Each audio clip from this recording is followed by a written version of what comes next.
Hello once again and welcome to another Essex edition of Mattanory. We are here at Hadleigh Castle. You're looking right now at the two drum towers, which is pretty much all that's left of the castle, so you'd have to have a pretty good imagination to picture it as it was back then. I mean, in around 1215 it was started to be built by a Hubert de Burgh.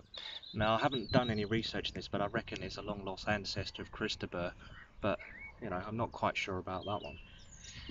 Now, this castle was continuously used up until about the 1360s when it was reinforced for the Hundred Years' War, so it's had quite a history, and it carried on being used at various sort of capacity up until 1544, and sadly it was sold off for a sum of £700 to a guy called Lord Robert Rich, and he was very rich. He was a local wealthy landowner, and it's said that because the castle was in quite a state of disrepair, and Robert being quite greedy, he sold off most of its stones for building materials because he really wanted to pay for his investment.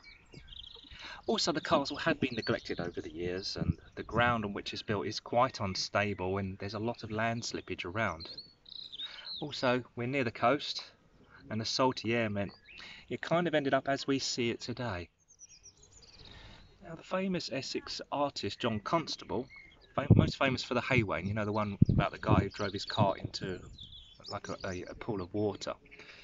Well, he came here in 1814 and made a little sketch of it. And he must have fell in love with the place because later he turned it into one of his most monumental works in 1829. This truly remarkable place of history and legends. There are many stories of strange goings on, weird music of the modern times just sweeping across the hills. There's so many legends, pirates smuggling ghostly apparitions in this place. It is said that at one point in time, smuggling was so rife that according to rumours, the revenue men used the two drum towers over here as lookout posts. You get a fantastic view of the coast from here. But it is also said that these men would often spend too much time at the local tavern and would usually be heard snoring by midnight, and by the time they were finally at their posts, they would rarely catch anyone who was up to no good. Now, one mysterious story from the castle is the tale of Mary, the wise woman of Hadleigh. Mary Newman was one of the cunning folk, or wise women. She was known as a healer, a midwife, and a practitioner of magic. She was connected with the land and knew of its healing properties from the various plants that grows around here. And some say she could talk to the animals and they would do her bidding. Who knows? Mary was known to others as a hermit type and a bit of an eccentric. She had a bit of a temper on her as well, by all accounts. She's been called many things by the locals, such as the Witch, Midwife Mary, or Mawkin Mary. And Mawkin is an old Essex or Suffolk term for scarecrow, or sort of scruffy person. She was described by many as a tall and wizened lady, very, very thin and pale skin.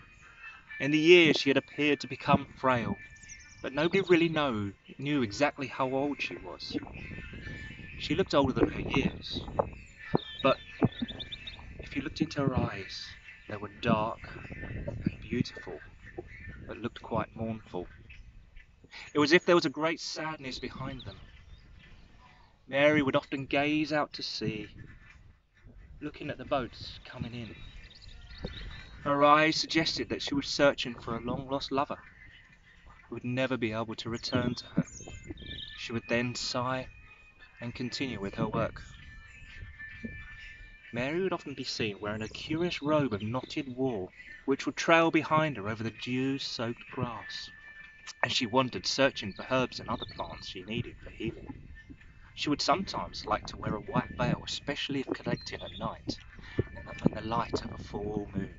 Her presence was quite ghost-like, but she liked that because it mostly kept others away and made her more mysterious. She would then return to her small but cosy cottage and make all manners of potions, cures, tinctures and charms that she could sell to all that needed it. As said, Mary was known to quick to temper and would not suffer fools gladly, especially those who doubted her abilities and knowledge. But when others needed it, she'd be the first one there, and others would quickly call on her to help ease a mother's pain through labour, if someone was ill or a child or someone or something was lost up here, because it was quite common, especially when the mist rolls up these hills. And one evening, around sort of early midsummer, Mary was walking through the castle grounds at midnight. It was a particularly bright full moon, and she was searching for a specific plant. As she walked, she glanced over to the shoreline as usual, and she heard the sound of voices. She thought this was curious, as she had expected to be the only one up here at this time. She thought and suspected it was probably just a young couple who'd lost their way back from whatever they'd been up to. She decided to get near it and find out, and offer some help if needed. When she moved nearer, she realised that this was not a young couple, but two gruff-looking men, and they were burying something. She tried to be as quiet as possible, but as she neared, Mary soon realised who they were. It was John and William, the notorious Barker gang twins. But where was Jim, the eldest brother and leader? They were normally inseparable and never too far apart from each other. The boys, though loyal to each other, had much contempt for everyone outside their immediate family. They thought the world owed them a favour and took whatever they could get. Their motto was, "Get the money by whatever means necessary and bugger everyone else." Really nasty, selfish people who had a reputation that made others not argue with them and often give them a wide berth. The Barker boys thought themselves as quite heroic, or as pirates or Robin Hood type characters who robbed from those who were rich to give to the poor. Now, quite noble indeed, I'm sure, but the fact that they usually just gave it back to themselves after they've stolen. So, not nice people after all. They would sail, well, to be honest, they kind of rowed over from Kent, which is over that way, and attack the boats travelling to Tilbury. They would take advantage of all the little islands and inlets that are in the shoreline down here, where they could conceal themselves before a surprise attack on unsuspecting sailors tired from their long journeys. They would then continue on to Essex and steal from a few homes just for fun, and then hide their booty in the marshes until the heat was off, and then they returned sometime later to collect their loot. Their perfect crime. But they were basically thugs. And tonight they were celebrating. They'd had a particularly good haul. They'd just happened upon a ship on its way to London. On board was a stock of rum, food, and large amounts of gold coins. And to this day, no one really knows the reason why the gold was there, or who is it intended for. But now, it was the property of the Barker gang. So, filled with beer, rum, salt beef that they also took from the poor unfortunate crew, they stumbled to shore extremely pleased with themselves. They soon realised that their newly found fortune would be enough to retire on, but would surely be very hot to handle right now, and someone would soon be missing it. So they came up with a plan. They agreed that they needed to secure the gold by burying it somewhere safe.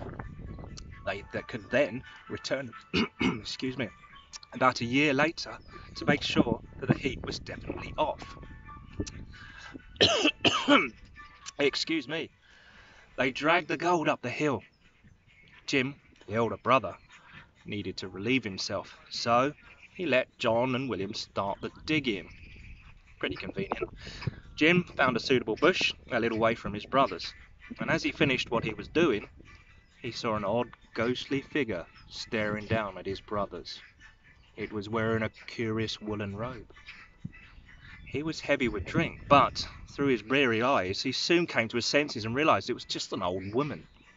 She had seen what they were up to and was either going to grass on them, or wait until they had gone and steal the gold for herself. How dare she take something that was rightfully stolen by them? I'll cut her tongue out. She needs to be dealt with. Jim crept up behind her and drew his knife and held it to her throat. Mary and found out where Jim was after all. He forced her to walk over to his brothers and threw her to the ground. "This wench been spying on us and needs to be made to pay so she could never tell another stole or steal our property for herself," Jim shouted. "Too right," says the twins. "But what's to become of her?" Jim thought for a moment. "Make the hole deeper. Deep enough for this witch. Hit her with your spade and throw her in. We can use a stupid veil to tie round that tree over there as a marker of where we buried the root. Then fill in the hole with her in it." And that's what they did. But as the life drifted away from the body of poor Mary, she uttered a curse. The Barker gang would never be able to claim their gold. After a year and a day, they will be destined to all perish as payment for their crimes and greed. The wind nor tide will never be in their favour. The boys returned to Kent pleased with their achievements, totally unaware of the curse on them. Even if they were there, aware, they probably wouldn't have worried about it. They would have laughed it off as some superstitious nonsense. However, a year and a day later, it was reported that a sudden storm had built up across the estuary. A small vessel was the only boat that was hit. It contained 3 brothers who lost their lives. As soon as the storm appeared, they seemed to disappear again. Jim, John, and William Barker were never seen or heard of again. Now, it is said that Mary still wanders the castle ruins on the full moon, and maybe she might one day tell someone about the buried treasure. But who knows if this is just a story? Maybe it's something I made up, but maybe there is treasure around here somewhere.